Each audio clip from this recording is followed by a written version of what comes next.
Nós temos uma concepção muito errada sobre comida, e errada em muitas maneiras. A maioria das pessoas nem mesmo compreende o que o ato de se alimentar representa. E acredite, o que você come ou deixa de comer é o maior indicativo de quem você é. É possível descobrir as suas origens, os desejos, as preferências, e eu vou tomar um exemplo como o meu caso, né? Um exemplo simples e tradicional e reconhecível para mim, o brodo. Grande parte do país nem mesmo tem consciência de que isso existe. Talvez até conheça o brodo, essa preparação, com outro nome. Só que o fato de eu chamar o brodo dessa forma e não de caldo de galinha, sopa de frango, fundo de aves, para quem gosta dos clássicos, já diz muito sobre quem eu sou. E o mesmo é verdade para muitas outras coisas. A preferência pelo coentro, pela pimenta na comida, o alho no arroz, o azeite de dendê, tudo isso dá pistas muito fortes sobre as nossas origens. Se eu te vejo todos os dias comendo peito de frango com arroz integral, eu tenho uma ideia de onde você quer chegar.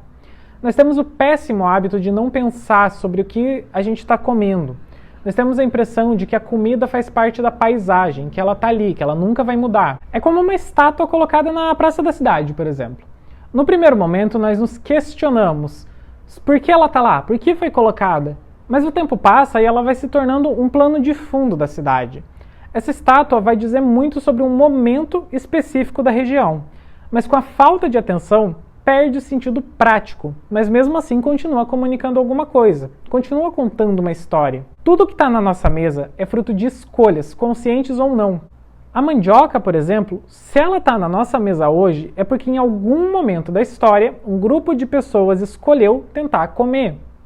O tomate, por muito tempo, foi uma planta decorativa na Itália. As pessoas tinham medo de que fosse venenoso, até que começaram a comer e se tornou um símbolo do país. Então, dentro desse canal, o que eu faço é ajudar a tomar melhores decisões, fazer melhores escolhas dentro da cozinha, que é o meu campo. E, claro, fazer as escolhas dentro das que estão disponíveis. Nem todo mundo vai conseguir comprar alimento orgânico, por exemplo, ou se livrar completamente do ultraprocessado. Mas eu sei que vai fazer o melhor possível com as chances que tem, trabalhando para mudar a realidade que está desconfortável para ela, se o fato de não comer orgânico for um desconforto. Só que para isso é preciso ter informações. Por exemplo, você sabia que desde do ano 2000, mais de 4.000 pesticidas foram liberados no Brasil? E que desde só 2019, foram 967. Desses 967, 25 são comprovadamente tóxicos, 251 altamente perigosos. E de todos, 44% são proibidos na União Europeia. O argumento que é mais usado para defender esse uso indiscriminado é que se não fossem os agrotóxicos, não haveria comida suficiente no mundo. Só que de acordo com a FAO, no relatório Estado da Segurança Alimentar no Mundo, ao redor do mundo, tinham mais de 800 milhões de pessoas passando fome durante a pandemia.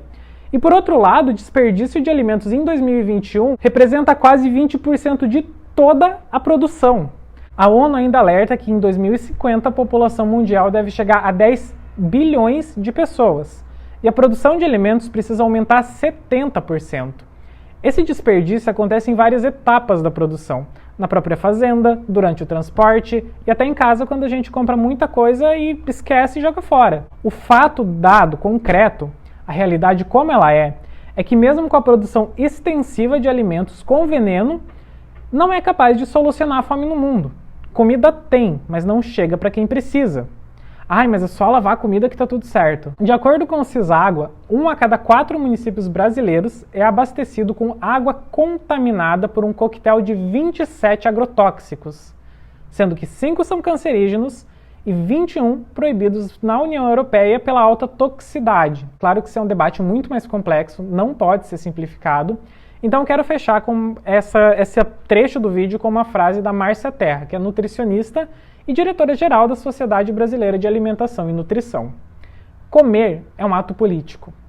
Não política partidária, mas no sentido de como a sociedade se organiza em torno dos temas de interesse público. Se você viu a minha atuação tosca no vídeo em que eu uso leite cru, você precisa saber que eu não transportei aquele leite numa garrafa de vidro. Isso foi estético para o vídeo. Foi em uma de plástico reutilizado.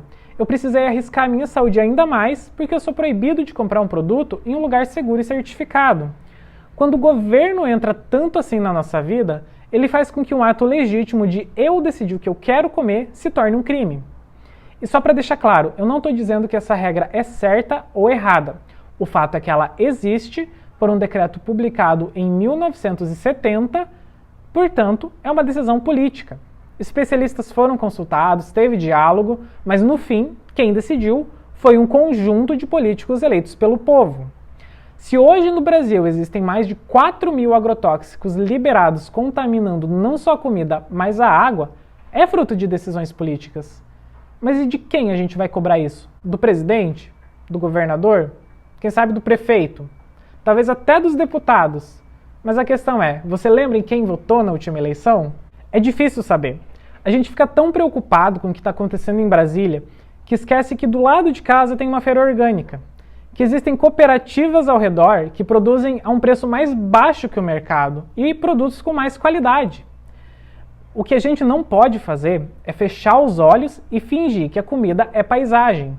A comida na mesa é reflexo de política econômica, política social. Crianças em situação de insegurança alimentar não conseguem estudar. Quem passa fome pode cometer atos drásticos para ter o que alimentar os filhos. E de quem a gente vai cobrar? Por isso, hoje eu trago a indicação do livro Política é para Todos, da Gabriela Prioli. É para fugir de ideologia e entender como funciona a política. O que é Estado? Qual é a função do presidente? Você sabe como os seus votos viram mandatos? Como a gente faz para participar da política fora das eleições? A recomendação desse livro é para que você compreenda que o mundo é muito mais complexo do que aquilo que a gente vê. É muito mais complexo que isso, não pode ser simplificado. Mas esse livro traduz tudo de uma maneira muito compreensível, muito simples, sem recorrer a simplismo. A política não é algo chato, ela diz respeito à nossa vida diária. Se alguém faz ela parecer chata, pode ser uma estratégia para te manter fora do debate. Bom, mas se isso fez sentido, deixa aqui nos comentários. Até a próxima e tchau!